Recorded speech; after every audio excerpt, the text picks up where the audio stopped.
When we look at the history of modern spiritual movements, one name stands out as a symbol of absolute and uncompromising boldness. Smith Wigglesworth is a name that often triggers immediate thoughts of the stories that have survived him for decades.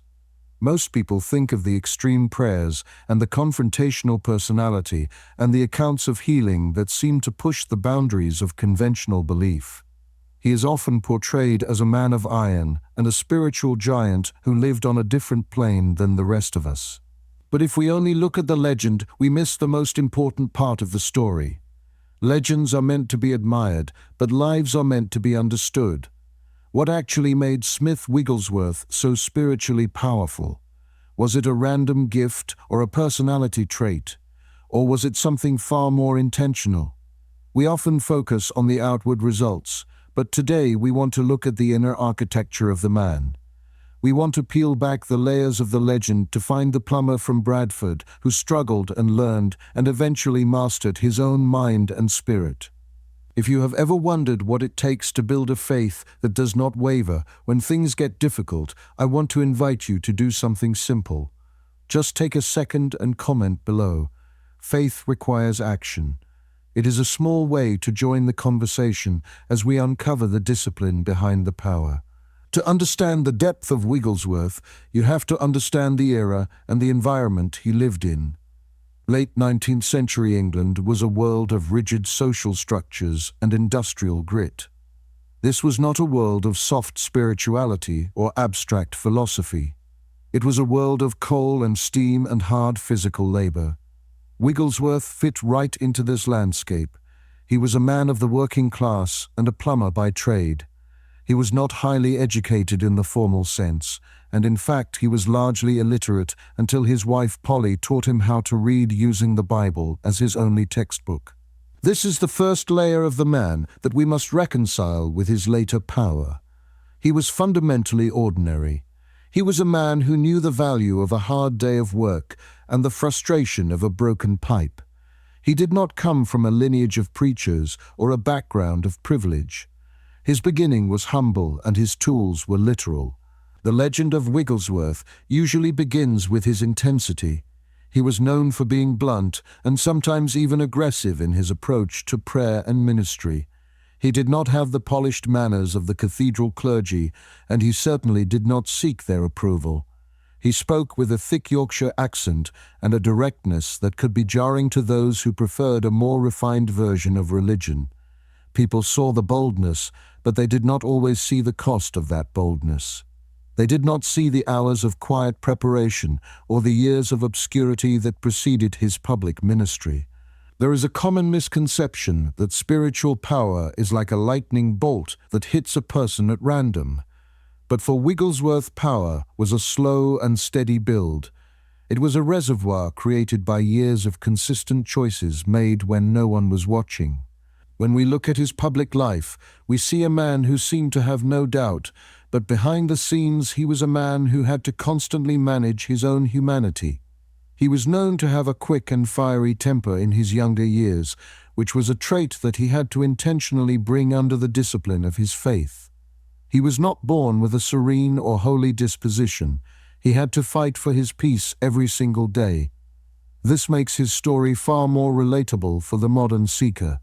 If he was just a chosen vessel with no internal struggle, then we could not learn much from him.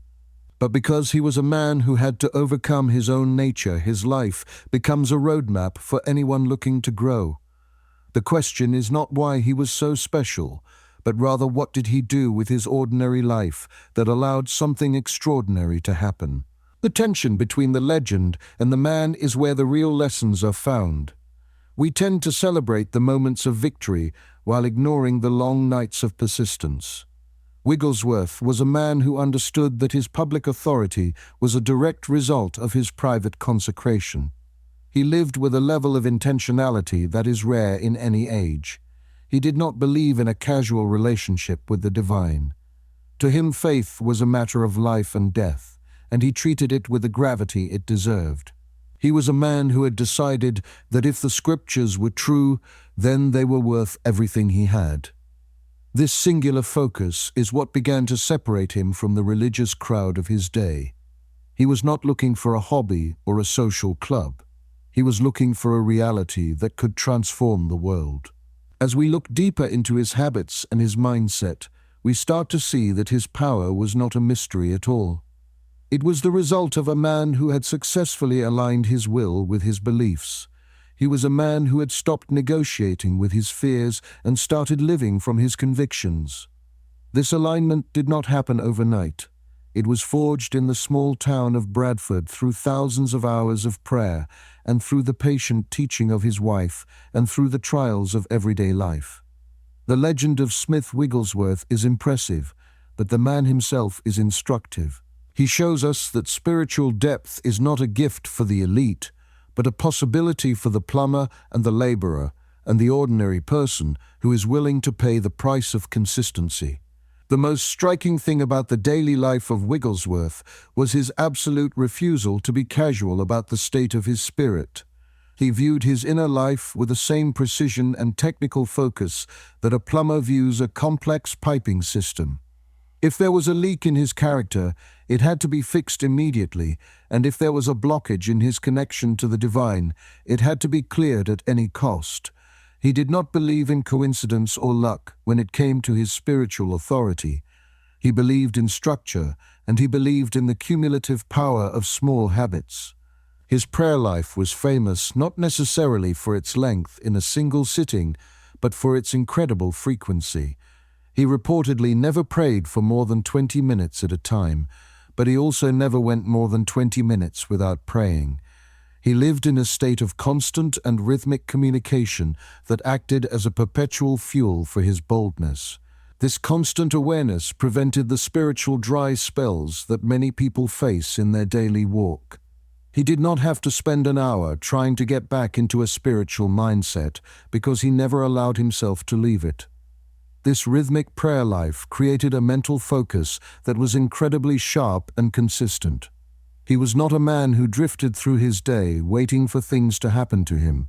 He was a man who directed his day from a place of internal stillness. This discipline was his primary defense against the distractions of the world. He understood that spiritual power is like a muscle that requires constant tension and release to grow.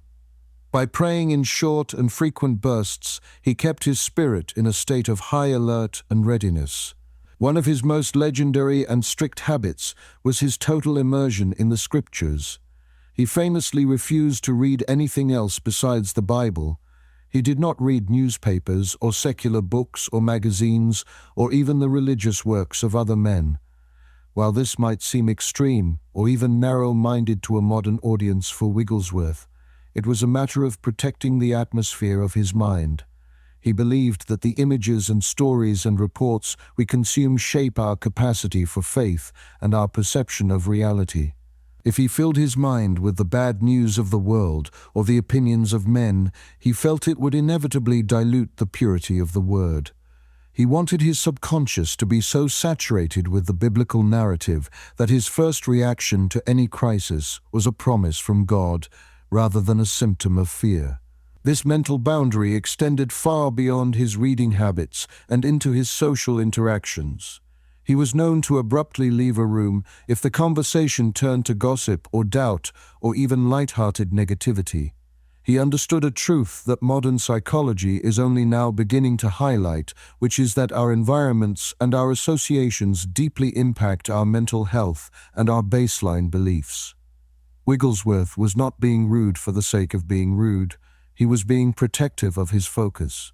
He knew that doubt is a contagious influence, and he simply did not want to catch it. His power did not come from a lack of struggle, but from a total refusal to entertain the thoughts that fueled the struggle. He practiced a form of mental hygiene that was as strict as any physical regimen a professional athlete might follow today. He also lived by a principle of immediate obedience. When he felt a nudge or a direction, he did not spend hours or days analyzing it or asking for multiple opinions. He acted. He believed that delayed obedience was actually a form of disobedience and that it caused the spiritual senses to become dull. This habit of quick action created a feedback loop where his faith was constantly being tested and validated in real time. He did not live in the realm of theory or theological debate. He lived in the realm of experience. This practicality was a byproduct of his training as a plumber, where a problem required a tangible solution. He applied that same blue-collar logic to his faith.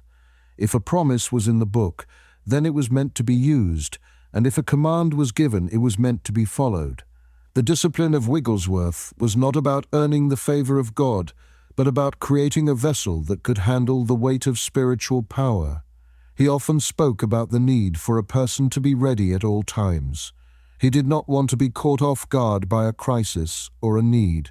He lived his life like a soldier on the front lines who keeps his boots on even while he sleeps. This level of readiness gave him a natural confidence that many people mistook for arrogance. But it was not self-confidence, it was a confidence in the system he had built. He knew that because he had stayed in the Word and stayed in prayer and stayed in obedience, he was prepared for whatever walked through the door. His power was the natural byproduct of a life that had no gaps between belief and practice. No exploration of the spiritual depth of Smith Wigglesworth is complete without understanding the influence of his wife, Mary Jane, who was known to everyone as Polly. In many ways, Polly was the architect of the man the world eventually saw, and her presence in his life provides the emotional and human context for his radical intensity. When they met, Polly was a vibrant and highly intelligent woman with a deep sense of compassion for the urban poor. She was a leader in her own right and was deeply involved in the social and spiritual work of the Salvation Army.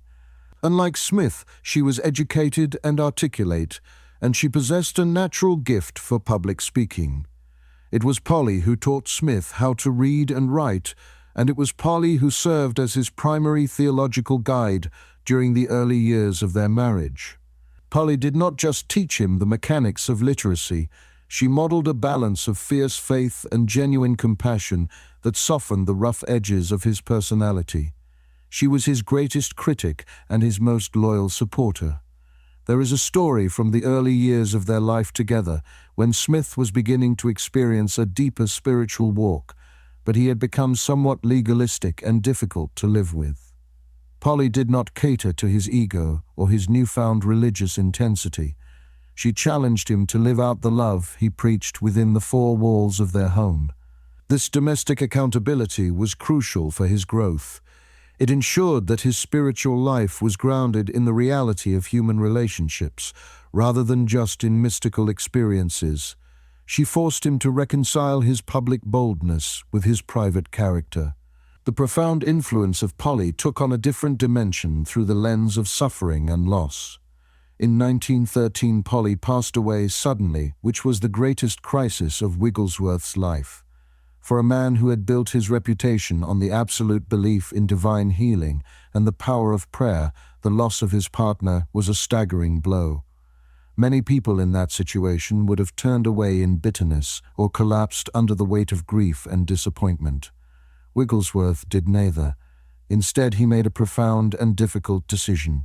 He decided that if God was good when Polly was alive, then God was still good when she was gone.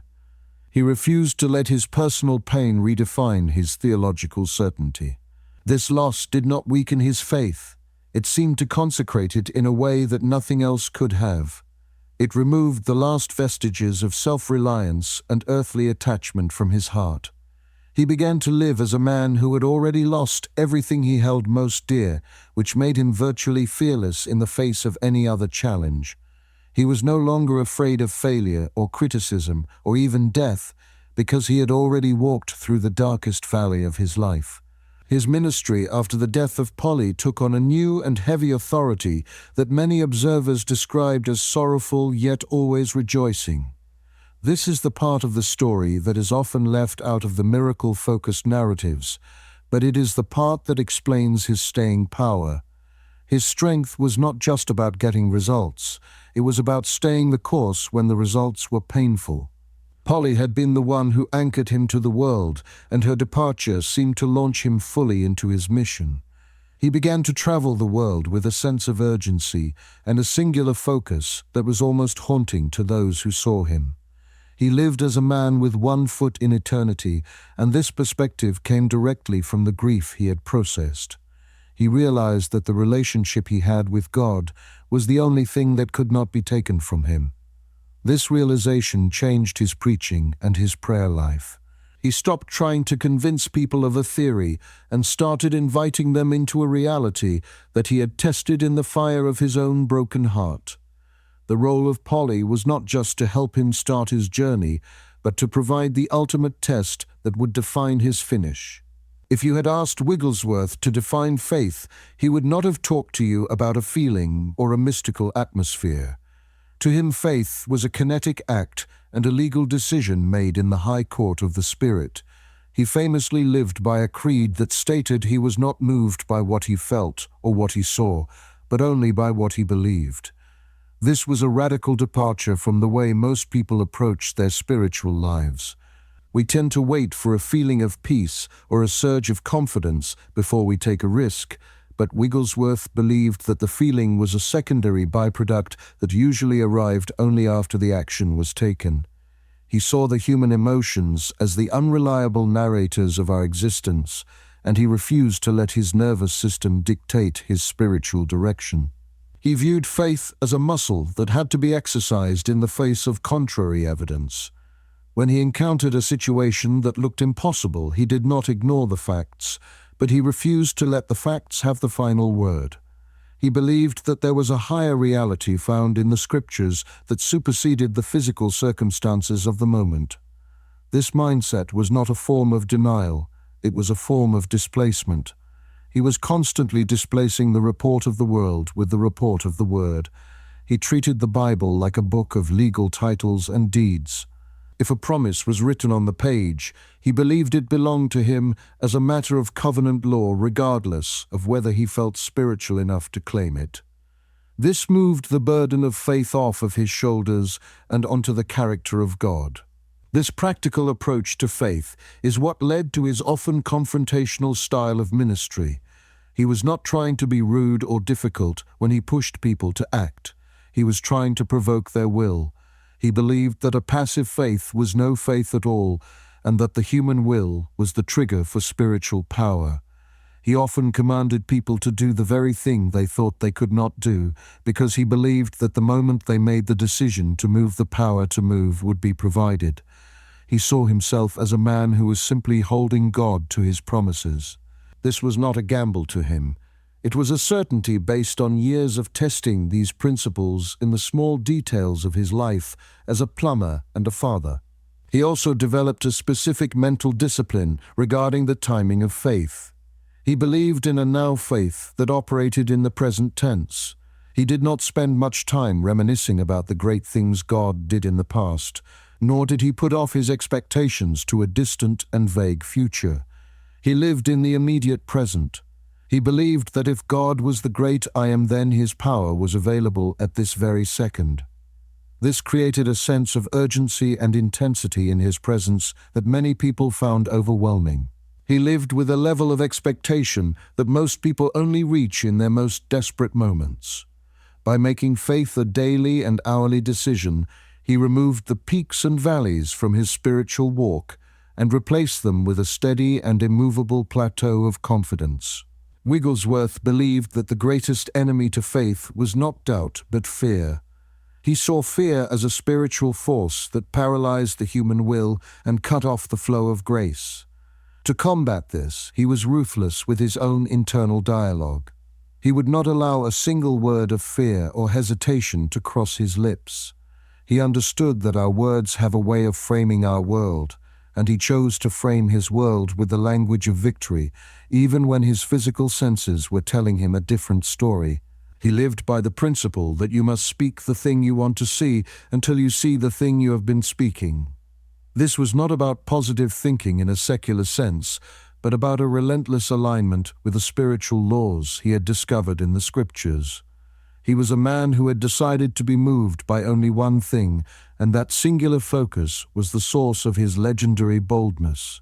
The real secret of the spiritual power of Smith Wigglesworth was not a hidden formula or a mystical secret, but rather his relentless and uncompromising consistency. He was essentially the same man in the middle of a private night of prayer as he was when standing on a platform in front of thousands. He did not possess a public persona that was separate from his private reality. He was a man of total and absolute consecration, which simply means he had set himself apart for a single and undivided purpose. He did not have side interests or a secular life that he retreated to when he was tired. He lived entirely within the framework of his mission 24 hours a day. This kind of singular focus creates a psychological and spiritual momentum that is almost impossible to stop because there are no internal divisions to slow it down. He practiced a level of self-denial that is almost foreign to our modern culture of comfort and self-expression. He famously said that he was not here to stay, but he was here to go through. He lived like a traveler or a soldier who understood that his true home and his source of authority were elsewhere. He was powerful because he was empty. He was empty of personal ambition and empty of the need for human approval and empty of the fear of failure. Because he had emptied himself of these common human weights, there was finally room for a different kind of life to move through him. He saw himself as nothing more than a channel for a higher reality, and he worked tirelessly to keep that channel clear of the debris of self-interest. His power was the result of a life that was lived without a backup plan. He had burned the bridges to his old life as a plumber, and had decided that if the spiritual laws he read about did not work, then he had nothing else to fall back on. This desperation is often the ingredient that is missing in our comfortable modern spirituality. Wigglesworth shows us that depth is not something that just happens to a person by accident or by being lucky. It is something that is built one disciplined choice at a time over many years of obscurity. He was a man who had won the battle in private long before he ever faced a challenge in public. He lived with a now faith because he had a now commitment to the presence of the Spirit. The story of the plumber from Bradford is ultimately a story of what happens when a human being stops negotiating with God and starts obeying. It is a testimony to the fact that the greatest power is not found in the strength of our own personality, but in the depth of our surrender. Wigglesworth finished his journey with the same intensity with which he started it, and he did so because he had found a source of life that was not dependent on his own energy. He left behind a roadmap of consistency and consecration that still speaks to anyone who is tired of theory and hungry for reality. He reminds us that the table is set and the invitation is permanent, but the cost is everything we are. As we reflect on the totality of this journey, it becomes clear that the legacy of Smith Wigglesworth is not found in the shadows of the past, but in the possibilities of the present. He stands as a historical marker for what is possible when a single human life becomes entirely preoccupied with a single divine reality. His life challenges the modern assumption that spiritual power is a mystery or a random occurrence. Instead, he proves that there is a direct correlation between private discipline and public authority. He was a man who had mastered the art of living from the inside out, and he refused to let the noise of the external world drown out the whisper of the Spirit. This internal mastery is perhaps the most valuable lesson he offers to a generation that is constantly being pulled in 1,000 different directions by the demands of technology and social pressure. The final transition of Wigglesworth in 1947 was as direct and uncomplicated as the man himself. He died while attending a funeral for a friend, as if he were simply stepping from one room into another. He had lived so long in the awareness of eternity that the actual crossing seemed like a minor detail. He left behind a world that had been changed by his presence, but he also left behind a blueprint for those who would come after him. That blueprint is not about imitating his personality or his Yorkshire accent or his confrontational methods. It is about imitating his relentless pursuit of the Word and his unwavering commitment to the now of faith. He showed us that the ceiling we often perceive in our spiritual lives is actually a floor that we have not yet dared to step upon. The question that his life poses to us today is one of priority and focus. In a world that values the wide and the shallow, Wigglesworth chose the narrow and the deep. He proved that a life of singular focus is far more effective than a life of scattered interests. If we were to adopt even a small portion of his 15-minute rule or his habit of speaking the promise over the problem, we would likely see a radical shift in our own mental and spiritual health. He invites us to stop being spectators of other people's faith and to start being participants in our own. He reminds us that the same Spirit who hovered over the waters at the beginning is the same Spirit who is ready to bring order to our chaos today if we will only yield the management of our lives. This yielding of management is perhaps the hardest part of the journey for the modern mind. We are trained to be the architects of our own success and the masters of our own destiny, but Wigglesworth showed us that true spiritual authority only begins where self-will ends. He understood that the human ego is a poor substitute for the divine presence. By stepping out of the way, he allowed a power to flow through him that was far greater than anything he could have manufactured through effort or personality. He was a man who had discovered that the secret of being filled was to stay empty. He didn't seek the power for the sake of the power. He sought the source because he was hungry for the truth. This hunger is what kept him sharp even in his final years. He never allowed himself to become a spiritual museum piece or a relic of a past move of God. He stayed in the now because he knew that the Spirit is always moving forward. Wigglesworth once said that he would rather have a man who has gone through the fire than a man who has only read about it. He was a man of the fire. His boldness was not a performance, but the natural heat given off by a life that was constantly burning for its creator. He finished his course not as a weary survivor, but as a victorious traveler. His story is a powerful reminder that it does not matter where you start or what your education is or what your past looks like. What matters is the direction in which you are moving and the intensity with which you are seeking. He was a plumber who became a pioneer, and his life remains a loud and clear call to every ordinary person to step into an extraordinary reality.